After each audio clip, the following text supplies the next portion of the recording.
Alors nous sommes donc aujourd'hui le dimanche, on est 16 Heshvan et nous sommes arrivés donc à Yivamot Lamed Vav. Hier on est arrivé donc à la ligne 8, Tania Kebate de Rava.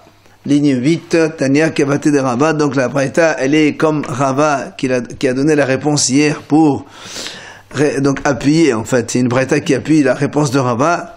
Quand on a posé la question du cas, si on fait Yiboum à la femme, l'autre, la Tzara, la rivale, la Torah. Alors on a dit donc pourquoi? Eh bien Rava, la Braïta nous ramène ici le cas, Hakones Yivemto. Celui qui donc fait Yiboum avec la Yivama, Venemset Me'oberet. Après il se trouve qu'elle était enceinte. On a dit Hadezolot Nase Sarata. La rivale, elle ne peut pas se marier. Pourquoi? Vlad ben Kayama. De peur que l'enfant ne va pas, donc il ne sera pas viable. Non, il sera. Vlad ben Kayama. De peur que l'enfant sera viable. Et si l'enfant il est viable, ça veut dire qu'il n'avait pas à faire le hiboum, puisque l'enfant il était né, donc c'est la femme de son frère. Et donc, et le fait d'avoir fait hiboum ou halitza, notre cas c'était hiboum, ça n'inquiète pas donc la rivale. Elle a Vlad, il n'y a que l'enfant continué qui rend patour la rivale. Vlad, elle c'est la Vela. Et l'enfant ne peut acquitter. Il y a deux femmes. Il a fait boum avec une, il y a encore une deuxième la rivale. Normalement, quand on fait boum avec une, ça marche. L'autre, elle est libre. Il se trouve ici que la femme, elle était enceinte. Et elle avait un enfant. Et l'enfant, il est né viable. Donc si on dit que les boum, il faut rien. Donc il fallait faire les boum avec l'autre halitza ou rien du tout. Mais comme on ne sait pas, justement, pendant ce temps-là qu'on ne sait pas ce qu'on fait, pendant tout le temps qu'elle est enceinte, avant qu'on l'enfant naisse, la rivale, elle ne peut pas se marier encore. Elle attend, donc on attend. C'est ce que dit. La raison, donc pourquoi? Parce que peut-être que l'enfant, il va être viable. Mais si l'enfant n'est pas viable, dans ces cas-là, la tzara, la rivale, elle est complètement ptoura. Puisque si l'enfant, il n'est pas viable, ça veut dire que le hiboum, il est valable avec celle-là. Et donc, du coup, l'autre, elle est complètement libérée. Alors, c'est là où l'agma pose une question. Alors, dans ces cas-là, ça va être une question contre Rish Lakish. Pourquoi? Parce que Rish Lakish, il a dit que quand on fait hiboum pendant qu'elle est enceinte, le hiboum, il n'est pas valable. Or, nous, on voit ici que l'enfant n'est pas viable à la fin, il faut le faire. Non, au contraire. Si l'enfant n'est pas viable, donc le hiboum il est bon et la rivale elle est libre. Donc ça marche. D'accord? Tiouvta de Resh Amalach Resh Lakish, il répond Resh Lakish, Hachi Katani. Voilà comment il faut comprendre la Braïta. Hakones Yivemto, celui qui fait hiboum donc à la femme de son frère. Venemset Me'oberet, après il s'avère qu'elle était enceinte. Comme on a dit au début dans la Braïta, la rivale ne peut pas se marier. Pourquoi? De peur que l'enfant ne sera pas viable. Et alors, s'il n'est pas viable, c'est bien? Non. Parce que tout simplement parce que la halitza d'une femme enceinte, ça ne vaut pas, selon Rish Lakish, et le hiboum ne vaut pas non plus. Donc du coup, il y en a une qui doit faire hiboum de nouveau. Alors c'est pour ça que chaque te corrige la Braïta de cette façon.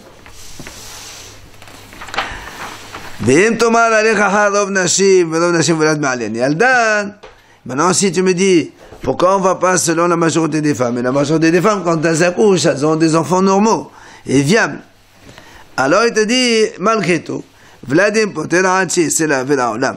Le Vlad, il ne peut acquitter l'autre que s'il est né, donc, matériellement, concrètement, il est né. Amar Rabbi Lazar, il dit Rabbi Lazar, Ifshar ita lehat Rish Lakish velatna la b'matetin. C'est-à-dire, est-ce possible que ce qu'il a dit Rish Lakish, c'est vrai? C'est-à-dire, comme quoi, quand on fait hiboum avec une me'oberet, c'est pas valable, et quand on fait une halitza avec une me'oberet, une femme enceinte, c'est pas valable non plus. Est-ce que c'est vrai ça? Et si c'est vrai, on n'a jamais vu ça dans une Mishnah. Alors, Nafar Dak Yashkah. Il a cherché et il a trouvé. Voilà le cas. Ditnan. Haisha Sha'alar Bala Besalata Limdina Tayam. Donc, une femme, elle était mariée avec un homme, et cet homme-là, il avait une autre deuxième femme. Maintenant, le mari avec la rivale, ils sont partis en voyage. On est venu donc dire à la femme, tu sais, ton mari, il est mort. Alors,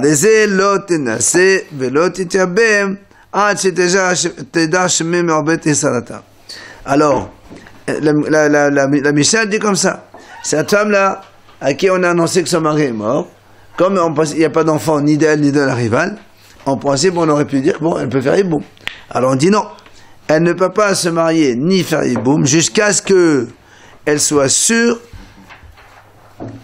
peut-être, voilà, que l'autre, elle est enceinte. Quand elle est sûre que l'autre c'est-à-dire dans ces cas-là, elle pourra après être libre, elle ne peut pas faire hiboum. Et ça peut être un principe général, parce qu'à partir du moment où quelqu'un meurt, les femmes qui laissent, elles peuvent être enceintes. Oui, mais c'est pour ça. C'est pour ça on attend. C'est pour ça on lui dit, elle aussi, on dit comme ça. Tu ne fais pas de mariage, ni hiboum, jusqu'à ce qu'on sache, peut-être que l'autre elle est enceinte. Alors, la Gemara dit,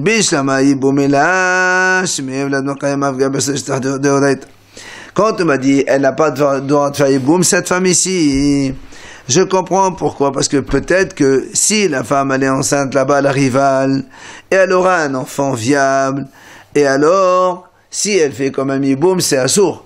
Parce que quand il y a un enfant qui naît, il n'y a pas besoin d'hiboum. Et donc, si elle fait hiboum, donc elle aurait commis une interdiction de la Torah, que l'autre il se marie avec la femme de son frère. Ça, j'ai compris. Et là, l'autre halos amay.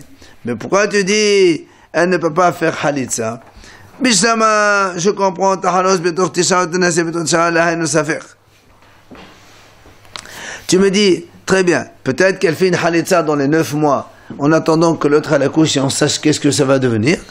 Même aussi, si elle se marie pendant 9 mois, là aussi c'est problématique, parce qu'on ne sait pas si l'autre elle va accoucher ou pas. D'accord, hainu safer. Et là, la Gemara dit, pourquoi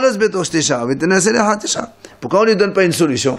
Elle n'a qu'à faire une halitza maintenant, mais elle ne peut se marier qu'après 9 mois, quand elle aura entendu qu'est-ce qu'il est devenu cette rivale, dans la grossesse de cette rivale, qu'est-ce qu'elle devient. On me dit que hiboum et halitza, ça va ensemble. Les deux, ça va ensemble. On a dit, s'il peut faire hiboum, il peut faire halitza. S'il peut pas faire hiboum, il peut faire... Très bien, mais là aussi, c'est pas un problème, ça. Pourquoi ça peut faire une halitza? Puisqu'il faut qu'elle attende pour faire hiboum. Justement, toi tu as dit, nous on te dit, toi, dans la Braïta on a dit comme ça, la Mishnah plutôt, la Mishnah a dit, elle n'a pas le droit de se marier ni de faire hiboum. Elle m'a dit qu'elle ne fasse pas hiboum, je comprends, parce qu'il y a un risque peut-être que. Mais pourquoi elle n'a pas le droit de faire une halitza maintenant? Si par exemple le frère il est là, peut-être qu'il va mourir, peut-être qu'il va aller en Amérique, je sais pas. Elle fait une halitza maintenant. Après elle attend pour se marier, les 9 mois, le temps que l'autre elle accouche. Et qu'elle voit, est-ce que si l'enfant il est viable, dans ces cas-là elle n'a pas besoin de halitza, elle se marie directement. Et si l'enfant n'est pas viable, voilà elle a fait une halitza, parce que l'autre quand elle a fait hiboum c'est pas valable pendant la grossesse. D'accord? C'est donc comme Resh Lakish, c'est exactement comme Resh Lakish. Alors, l'objet, alors si c'est comme ça, alors puisque on dit que ça marche dans Resh Lakish, alors dans ces cas-là, pourquoi tu fais une halitza pendant les 9 mois? Fais une halitza après les 9 mois, et le mariage après. Bon, comme ça, tu es tranquille complètement. Et là, l'agma dit, la raison, elle est toute autre. Voilà pourquoi la raison. Là-bas, la raison là-bas pourquoi on a dit elle n'a pas le droit de se marier ni de faire yiboum.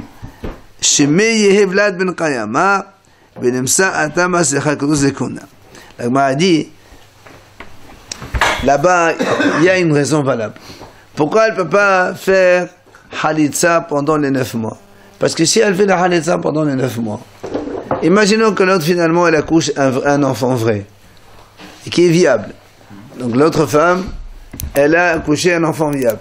Donc du coup, la halitza, elle vaut 0. Seulement, comme elle a fait halitza, cette halitza, une femme qui fait une halitza, elle est psoula lekhuna. Elle ne peut plus se marier avec un Kohen. Alors que réellement, la halitza, elle vaut rien.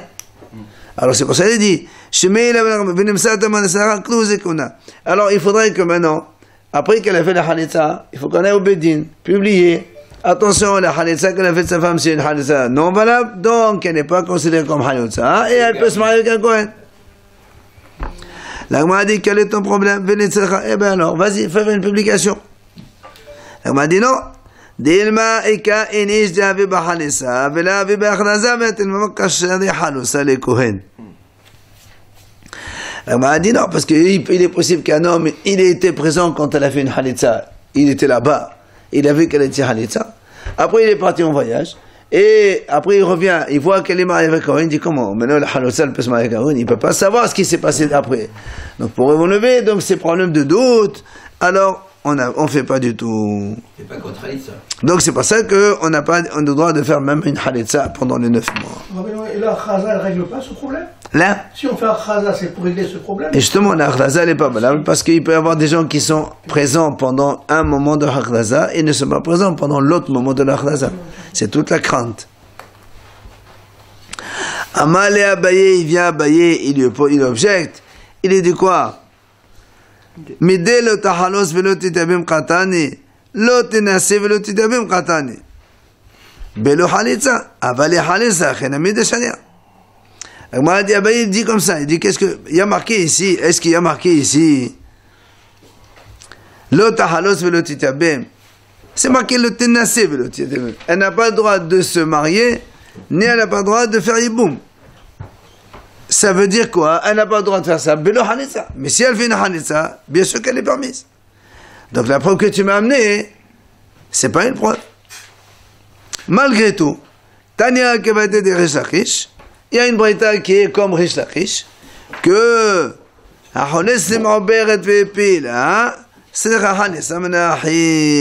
si quelqu'un fait une Khalitsa à une femme enceinte, d'accord? Et après elle a avorté cette femme, il faut faire une deuxième Khalitsa de frère.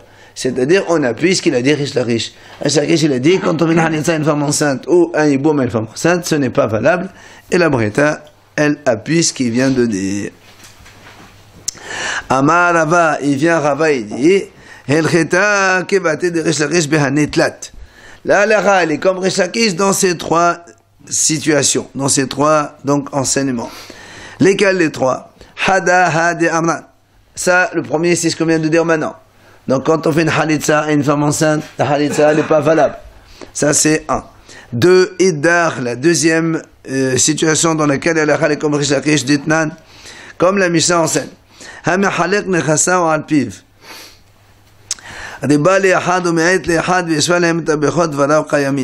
Si quelqu'un, un homme, un père, il a des enfants, avant de mourir, il partage son héritage de son vivant.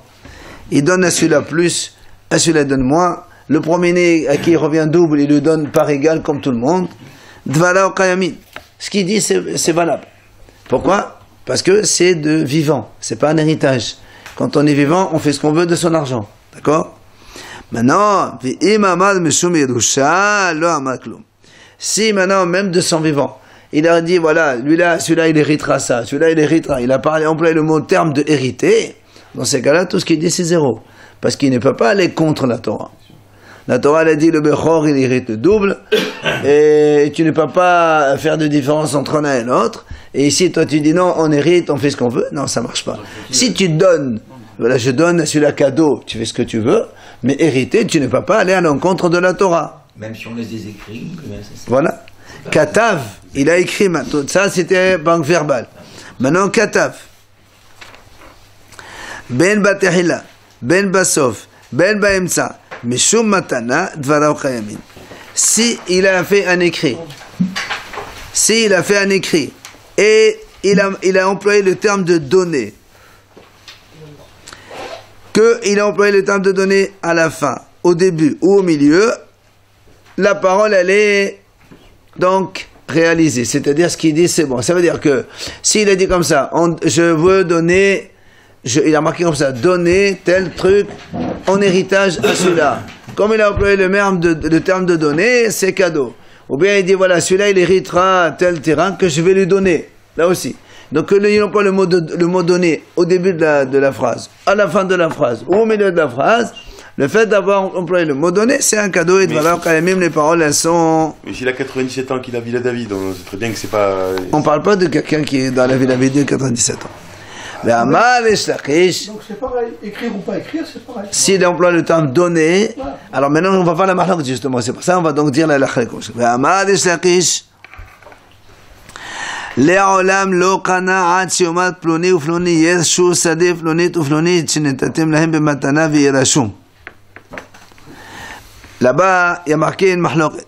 Si donc il a écrit, donc il a deux enfants, dans le même shtar, ok, il écrit, voilà, celui-là je lui donne, et il héritera. Ça veut dire, il a dit comme ça, moi je vais donner à Réhouven tel truc. Et Shimon héritera tel truc. À un, il a employé le terme de donner. Et l'autre, il a employé le terme d'hériter. Là-bas, il y a une mahlok entre Rabbi Hanan et Rish Lakish. Rabbi Hanan, il a dit, puisqu'il a mis les deux dans le même shtar, le mot donné est valable pour les deux et ça marche. Rish Lakish, c'est ça ce qu'on a ici. Le'olam lo kana. Rish Lakish, il dit, non monsieur. Celui qui a donc hérité, Ad Shiomar,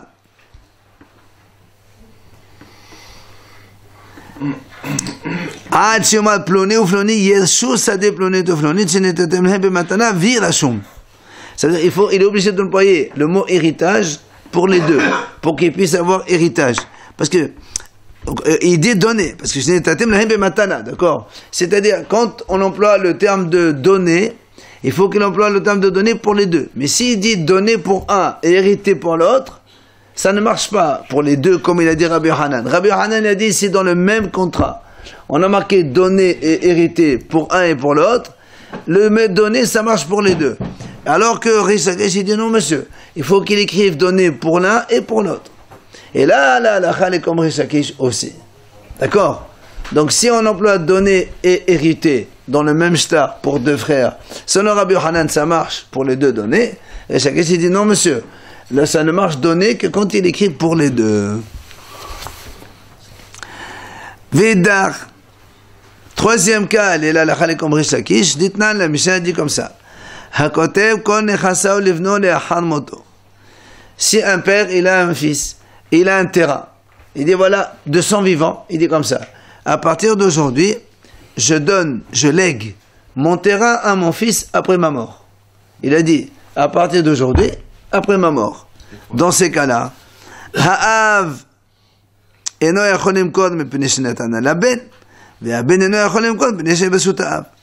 Donc ce terrain-là, le père ne peut plus le vendre parce qu'il a donné en héritage à son fils. Le fils ne peut pas le vendre parce que le père ne lui a donné qu'après la mort. C'est-à-dire qu'en fait, concrètement, le père, il est en train de maintenant profiter du terrain jusqu'à sa mort, mais le fonds, le terrain lui-même, le capital revient à l'enfant, mais après la mort du père. Et ça s'appelle Matana ou Yerusha? Ça c'est marqué ici, on parle d'un seul enfant, donc ça change rien. Ni l'un ni l'autre. Hein? Ni l'un ni l'autre, il a tout bloqué. Absolument, c'est ce qu'il dit. Le père ne peut pas vendre parce que le bien appartient au fils. Le fils ne peut pas vendre. Voilà, exactement. Parce que ça ne lui appartient pas encore. Et parce que le père et le fils ne peut pas, parce que donc le père, son père, il a le droit de profiter de tout ça. Mais s'il voilà. est seul, ça ne change pas le problème, parce que de toute façon, ça sera lui qui en profitera. Très bien, mais pour l'instant, on parle de maintenant. Maintenant, son texte, il sert à rien. mais maintenant, le père, ni le fils ne peuvent vendre, c'est ce qu'on est en train de dire pour l'instant. D'accord? Alors, Machal Ha'av, si maintenant le père il a quand même vendu, est-ce que la vente elle est valable? Mechorin Ad She'amotu. La vente elle est valable Ad She'amotu, jusqu'à ce qu'il meurt. Attends, si le père il a vendu, c'est ça. Si le père il a vendu, qu'est-ce qu'il vend le père? Il vend l'usufruit, le profit. Ouais. Donc, il a le droit de vendre son profit à quelqu'un. Ce quelqu'un, il va profiter de ce profit jusqu'à la mort du père. Ou à la mort du père, le fils récupère tout. Ouais, il revient au fils. D'accord. Maintenant, Machal Haben. Si maintenant le fils il a vendu,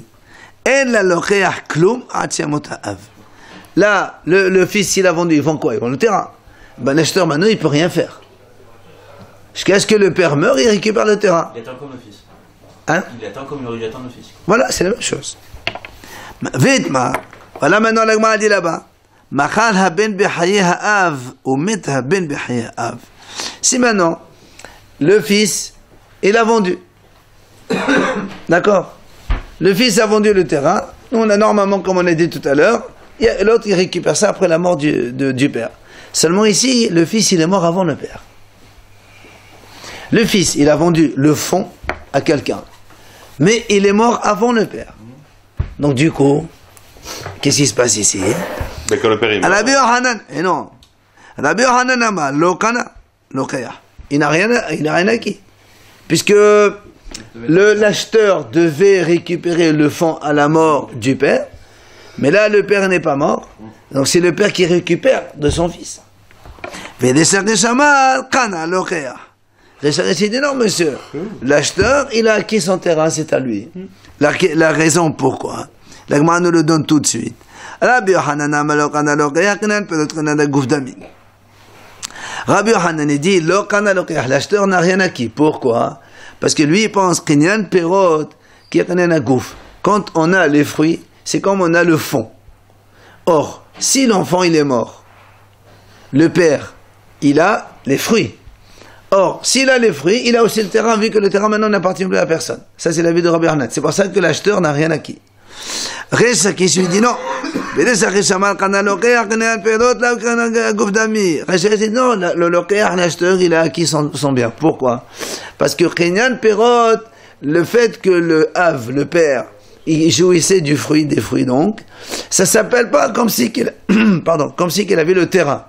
Donc du coup, il n'avait que le fruit seulement. Donc même si l'enfant il est mort, le terrain, le fond, ne lui appartient pas au père. Du coup, à la mort du père plus tard, le monsieur récupère son fond. Une Khazaka, il a payé le monsieur. Une Khazaka de acheter le terrain. Mais c'est normal, ça c'est sûr qu'il va avoir de l'argent, on ne parle pas d'argent ici. Mais est-ce que la vente elle est définitive ou pas? Ah, Rabbi Yohanan dit non, Rish Lakish dit oui. Et là, la chale comme Rish Lakish. D'accord, le terrain il est vendu. Non, mais non. Si maintenant le père et le fils ils sont vivants. Oui. Ni l'un ni l'autre on peut vendre. Le père il vend. Ouais. Il ne vend que les pérottes. Oui, absolument. Alors évidemment, c'est ce qu'on a dit tout à l'heure. C'est l'acquéreur qui peut. Il n'a plus rien fait. Il attend que le père meure pour qu'il puisse faire ce qu'il veut de son terrain. Allez. On revient maintenant à notre Mishnah. En havlat shel qayama. Dans la Mishnah, on a dit comme ça. Si quelqu'un, il a fait boum à la femme de son frère qui était enceinte. Et après, elle a eu un enfant. On a dit, en havlat shel qayama. Si l'enfant, il est mort, donc le hiboum, entre parenthèses, il est bon. Seulement, on a vu ici dans la Mishnah, Yekayem, il a le droit de garder. Alors, Tana Mishum Rabbi Eliezer Amr, Hu Yotzi Beget. Rabbi Eliezer dit, même si l'enfant est mort, il doit faire sortir sa femme. Il doit divorcer. Parce qu'il a fait un hiboum qui n'est pas valable légalement. Il a fait un hiboum avec une femme enceinte. D'accord? Même si l'enfant est mort, et que normalement, bon, et on va dire, ce qu'on a dit nous dans la Mishnah jusqu'à présent, ça marche. Rabbi Eliezer n'est pas d'accord. Il dit non, monsieur, il doit divorcer de sa femme avec un guet. Il faut refaire hiboum après? Non, lui il a dit, c'est une sanction qu'on lui fait. Et puis. Même si c'est ça, il savait pas de toute façon. Mais tu attends. D'accord, tu attends. D'accord, mais après, il a quand même le droit de le faire dans... Non, lui, il est sanctionné. Lui, il est sanctionné. Déjà, le hiboum avec ça, tu peux pas le faire. Maintenant, notre frère, il peut faire Khalitsa ou autre chose. Mais s'il n'y a pas d'autre frère? Ben, elle est libre. Non, il n'aura pas compris. Non, il n'y a pas d'hiboum. Mais il n'y a pas de mitzvah d'hiboum puisque lui, il a fait un péché. Amar Rava. Il a dit Rava. Rabbi Meir et Rabbi Eliezer amno davar echad. Rabbi Meir et Rabbi Eliezer, ils ont dit la même idée. Laquelle? Rabbi Eliezer, c'est ce qu'on vient de dire maintenant. Quand quelqu'un il fait hiboum avec la femme de son frère et il s'avère qu'elle était enceinte, même si l'enfant n'est pas viable, sanction, donc il sort sa femme avec un guet. C'est quoi le cas de Rabbi Meir? Rabbi Meir de Tania, la Braïta a dit comme ça.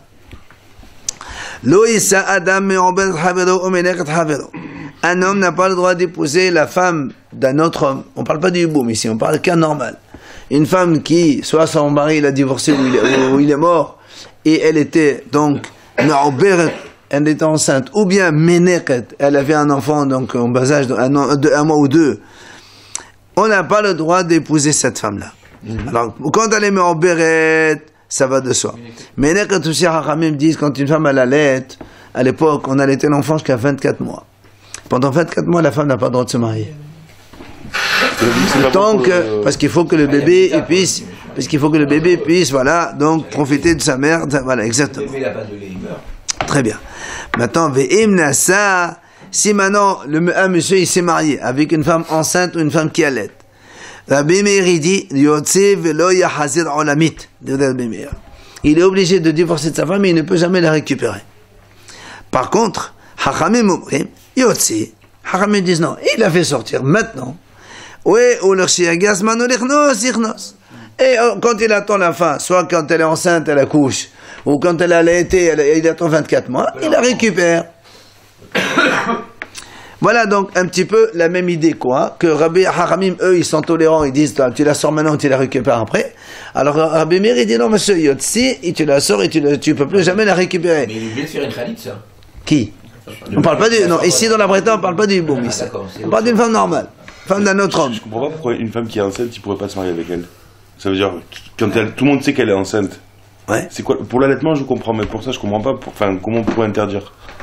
Pourquoi on devrait l'interdire? Elle est enceinte, très bien, elle se retrouve veuve, elle a besoin d'un mari. Non, mais si elle est enceinte, il faut qu'elle attende 3 ans alors. Tant qu'elle accouche, tant qu'elle allaite. Ben non. Pourquoi? Parce que si elle était mariée, elle aurait pas attendu avec son mari. Attends, elle va se marier avec un monsieur, elle aurait pas attendu avec son mari. Non, mais elle peut pas se marier si elle est enceinte. Elle peut pas se marier avant 3 ans alors. Pourquoi on ne peut pas se marier avec la femme enceinte de son prochain? On a vu ça avant, non? Non, on n'a pas vu. On n'a pas vu ça? Bon, 2 secondes. Je pense que la Gemara va en parler plus loin. Pas beau. D'accord? Pourquoi ce serait pas sur 70? Ah, on a vu ça, je me rappelle, on a vu ça. Vous vous rappelez, on a dit que si elle est enceinte, imaginons que l'homme il ait une relation avec elle, à l'époque, il peut avoir enfin notre bébé, il va écraser le premier, il va le tuer. On a vu ça. On a vu ça. Bon, allez. Alors, donc finalement, donc on a apporté ici donc la même notion. Donc on a dit Rabbi Eliezer et Rabbi Meir ont dit la même chose. Quand il y a un hiboum qui fait donc de façon interdite ou donc un mariage de façon interdite, Yotzi, sanction, donc il doit divorcer. On est nos règles ça aujourd'hui. Hein? On est nos règles ça aujourd'hui. Quoi donc? Une femme enceinte elle se marie pas. Je sais pas. Je sais pas. La halakha est comme ça ou pas, mais je ne sais pas. Amal et Abaye Mimai. Abaye le dit, donc, d'où tu sais? Qui t'a dit que c'est comme ça? Ils ont la même opinion tous les deux? Peut-être que non. Dis le malahi. Pourquoi? Pourtant, on voit que c'est la même chose. D'accord? Pourquoi tu dis non? Alors dis, parce que voilà, je peux trouver une nuance. Laquelle? La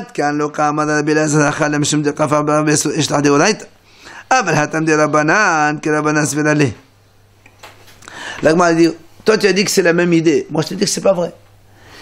Ici, Rabbi Eliezer chez nous, il a dit quand on prend donc on fait boum avec la femme de son frère qui est enceinte, après il s'avère, même si l'enfant il n'est pas viable, il s'avère que Rabbi Eliezer, qu'est-ce qu'il a dit? Dans ce cas-là, il doit divorcer et terminer. On m'a dit c'est normal, parce que ici, c'est quand même une interdiction de la Torah. Parce que la femme du frère, on n'a pas le droit de se marier avec elle. Et là, c'est la femme de son frère avec un bébé. Donc comme il a fait un péché de la Torah, hein, alors on le sanctionne, tu divorces. Mais là-bas, à Valhatam, dans l'histoire de la femme enceinte de son prochain, il n'y a pas d'interdiction de la Torah. Hachamim on dit c'est pas joli, ou peut-être parce qu'elle peut donc écraser c'est l'interdiction des Hachamim. Peut-être que Rabbi Eliezer il serait d'accord dans ce cas-là, que comme les Hachamim, tu attends 2 mois, ou 2 ans, je sais pas combien, après tu la récupères. Donc c'est pas sûr qu'ils disent la même idée. D'accord? Inami. Ou encore, je peux trouver une autre nuance. Pourquoi Rabbi Meir là-bas, il a dit, il est sévère, il a dit, il faut le sanctionner, il faut qu'il divorce complètement. Et là, Mishum de la banane, seulement parce que là-bas, justement, c'est une Xerat Hachamim. Et nous, on a vu plusieurs fois que les Haramim, quand ils décrètent des choses, ils leur donnent plus de force que la Torah. Ils disent, ah, tu as fait ça, eh ben on va te sanctionner. La sanction est beaucoup plus grande encore que quand il s'agit de mitzvah de la Torah. Parce que mitzvah de la Torah, les gens, ils ont peur, ils s'éloignent. Mais des Haramim, ils te disent, allez, ça va. Non, c'est bon, ben, tu vas voir. Tu as transgressé mitzvah de Haramim, alors tu renvoies. Ah ben, la Haramim de Oda, tu me fâches pas. C'est maintenant. Mais ici, Mena Torah, moi je te dis, il n'y a pas d'exéra. Les gens, normalement, ils se séparent, donc il n'y a pas de problème. Donc, c'est pas sûr ce que tu as dit, que Rabbi Elazar et Rabbi Meir, ils disent la même idée, c'est pas forcément vrai. Amad Rava, il vient à Rava, il nous dit, vous devez dire Hachamim, Yosea Beget. Quand on a dit, Hachamim, ils ont dit, il a fait sortir, et quand il arrive le temps, il la récupère. Quoi, il a fait sortir? Il dit, il faut faire un get. Pas juste il se sépare seulement. Il lui donne un quête, après il la récupère. Amal Morzotra. Il a dit Morzotra, Daikane, Midekatani aussi, vous le Katani Afrish, Shmamina. Morzotra, il a dit oui, il a raison, Rava. La preuve c'est que dans la Mishnah c'est marqué, il y a marqué Yotzi. Il y a marqué Yotzi, ça veut dire qu'il a fait sortir avec un guet. Si c'était juste une séparation, on aurait dit Yafrish, c'est-à-dire sépare-toi. Ok.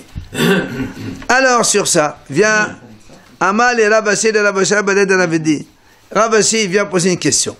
Il lui dit, on a vu Hatam dans une Mishnah.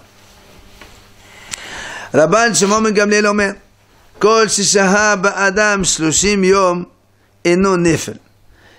Chez les humains, quand un enfant naît, il a vécu 30 jours, il n'est plus considéré comme Nefel, c'est-à-dire un avorton, ou un petit enfant qui meurt. Eh bien, il est viable, c'est-à-dire c'est considéré comme une descendance. Même s'il meurt le lendemain, 31e jour, c'est pour ça que nous on fait les pidyon à 30 jours, d'accord? Donc quand il vit 30 jours, il n'est pas considéré comme nefel. Ça veut dire que c'est une vraie descendance. Haloshaha, mais s'il n'est pas resté 30 jours, c'est un safek. D'accord? Safek, viable ou non. Donc est-ce que safek, il y a oui ou non descendance? Veitma, justement, sur ça on dit, Met betor shoshim yom. Si un homme, il a fait Yiboum avec donc une femme qui est enceinte et elle a eu un enfant qui est mort dans les 30 jours, d'accord? Quand elle a vu, est-ce qu'on parle ici de secondes?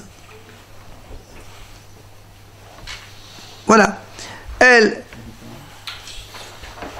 Comme elle a fait Yiboum, après elle a accouché, elle a eu un enfant, elle a dit, bon, le Yiboum il faut rien, puisque j'ai un enfant. D'accord? Le Yiboum il faut rien. Donc il n'y a pas besoin de Yiboum, puisqu'elle a un enfant. Elle est partie faire Kiddushin avec un autre monsieur. Elle dit, allez, me Kodeshete, après Kiddushin. Elle a le droit de se marier, puisqu'elle a un enfant. Et donc il n'y a pas besoin de faire Yiboum. D'accord? Hein? Ah, justement, c'est la question. Mais après il est mort l'enfant dans les 30 jours. Et après, elle est partie se faire Kiddushin. Elle pensait, voilà. Elle pensait qu'elle était donc tranquille, voilà, libre. Ravina, Mishime de Rava Amar. Il vient à Ravina, il dit comme ça, au nom de Rava. Im Eshet Israël hi choleset. Si elle s'est mariée avec un Israël, c'est pas un problème. Comme l'enfant il est mort, elle va avec un des frères, il lui fait une halitza, et elle se marie avec ce monsieur le nouveau là. Il n'y a pas de problème. Elle refait Kiddushin. Kiddushin, ils ont fait déjà. Elle fait pas. Oui. Elle fait pas. Donc elle divorce pas avant pour recevoir la khalitza. Elle n'a pas besoin. D'accord. Ve'im eshet kohen hi. Si maintenant elle s'est mariée avec un kohen, on ne peut pas faire une khalitza. Si elle ne peut plus se retourner avec lui. Il dit, ena cholet. C'est pas la peine. On la garde. Elle fait pas khalitza. Lui, bon, moi, le considère comme non valable du tout. Elle n'a pas besoin, donc elle reste avec le kohen. Même si après l'enfant il est mort. Quand l'enfant il est mort, c'est. Hachamim me dit, quand un bébé il meurt dans les 30 jours, c'est pas forcément qu'il est nefel. Imagine que la femme, elle a mis 9 mois, on a compté avec les dates et tout, elle a mis 9 mois pour accoucher. L'enfant, il est viable même le premier jour. On n'a pas besoin de compter 30 jours. Nous, on compte 30 jours parce qu'on ne sait pas exactement combien ça a duré la grossesse. Donc c'est pour ça qu'on dit ici, top, peut-être que l'enfant, il n'est pas nefel. Même s'il est mort dans les 20 jours, peut-être qu'il n'est pas nefel, il est un vrai viable. Donc elle n'a pas besoin du tout du boum, donc elle n'a pas besoin de Khalitsa parce que c'est un Kohen, sinon ça empêche.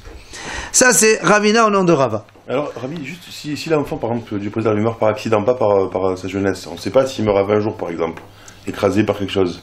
On ne sait pas s'il était viable ou pas. Très bien, on est rentré dans le même sujet. Dans le même cas. Hazaka. Là, Rabbi Chersia, il dit non. Au nom de Rava, le même Rava, lui il dit non, monsieur. Dans tous les cas, la femme doit faire Khalitsa d'abord. Même avec le Kohen. Et donc, du coup, elle peut plus se marier avec le Kohen. Bien. Amal et Ravina et Rabbi Chersia. Ravina lui dit à Rabbi Chersia. Il lui dit, il lui dit, moi aussi j'ai entendu ça. Rava il a dit ça, Be'urta, la nuit. Mais, le lendemain matin, Rava il a changé d'avis. C'est pour ça que moi, Ravina, il lui dit à Rabbi Chersia, c'est pour ça que moi j'ai dit que Rava il a dit que si c'est un Kohen, elle n'a pas besoin de faire une Khalitsa. Parce que Rava il s'est ravisé. Alors l'autre il lui dit. Qu'elle était mariée avec un Kohen, si elle fait Khalitsa avec un Kohen. Non, elle était avec Israël, avec Hiddushin, avec un Kohen. Elle s'est mariée avec un nouveau Kohen, un autre homme, pas le frère, parce qu'il n'y a pas besoin d'Ibou. Puisqu'elle a eu un enfant, elle n'a pas besoin d'Ibou. Elle est partie se marier. Amal et Sharitou, si vous avez autorisé cela, il dit, mais il y a raison que vous allez pouvoir aussi autoriser la graisse interdite. On ne sait pas, voilà, on ne sait pas exactement ce qu'il veut dire. Donc, quoi qu'il en soit, maintenant, ça c'est le cas de là-bas. La Gemara va poser une question maintenant. La Gemara dit, ici, chez nous,